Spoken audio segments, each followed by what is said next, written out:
Mən vətən övladıyam, ona canla bağlıyam. Hər daşı, hər qayası mənə candan əzizdir.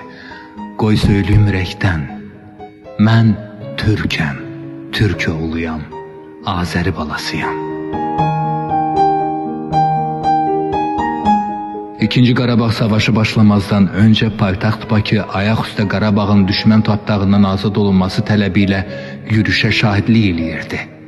Yürüşdə İbrahim Hüseynov da öz dostları ilə birlikdə Qarabağa azadlıq tələb edirdilər.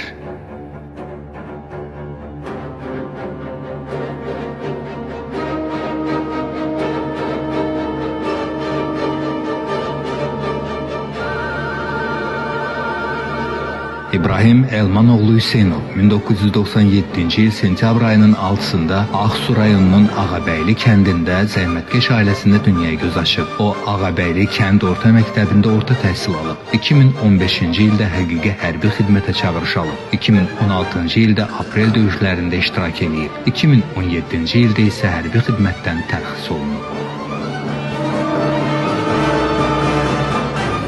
İbrahim Hüseynov Qarabağa azadlıq yürüşündə səfərbərlik tələb elədikdən sonra hərbi komissarlıqda səfərbərlik üçün qeydiyyatdan keçib.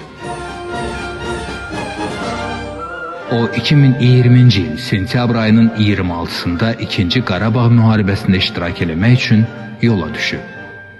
Döyüş yolum şücaət, mərdlik öyrətdi mənə. Torpağıma sevdamı, bayrağıma eşqimi, birlik öyrətdi mənə. Yol aldım düşmən üstə, qayaları yararaq. O da lovdan keçərək düşmən üstə şığıdım. Şığıdım ki, vətənim daha baş əyməsin yerə. Daim məğrur dayansın qürurlu zirvələr tək. Mən bu elin oğluyam. Sinəmdə döyünən var.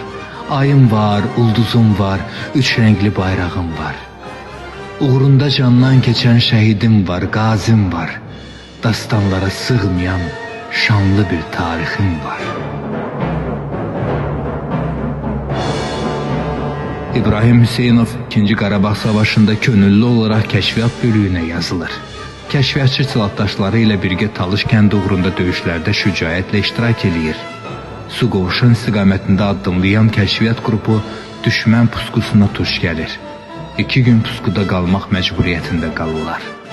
Düşmən tankından atılan mərmi nəticəsində İbrahim ağır yaralanır.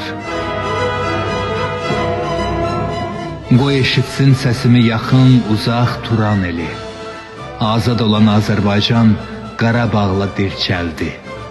Qan töküldü torpaq üstə, torpağım da dirçəldi. Boynu bükük qalmayacaq nə bir körpə, nağıl.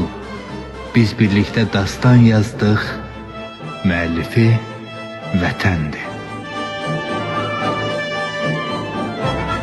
Mən özümlə fəxr edirəm ki, getmişəm döyüşlərə, könüllü şəkildə döyüşlərə qoşulmuşam. Baxmayaraq ki, mən də bəzi xüsusi təyinatlar kimi təlim keçməmişəm bir neçə il. Buna baxmayaraq kəşfiyyata qoşuldum mən də. Getdim, döyüşdüm, ölmədim, yaralandım.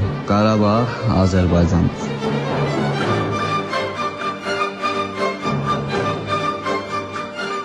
İbrahim Elmanoğlu Hüseynov Azərbaycan Respublikasının prezidenti, Silahlı Qüvvələrin Ali Baş Komandanı İlham Əliyevin sərəncamı ilə Suqovuşanın azad olunmasına görə, igidliyə görə medalı ilə təltif olunur.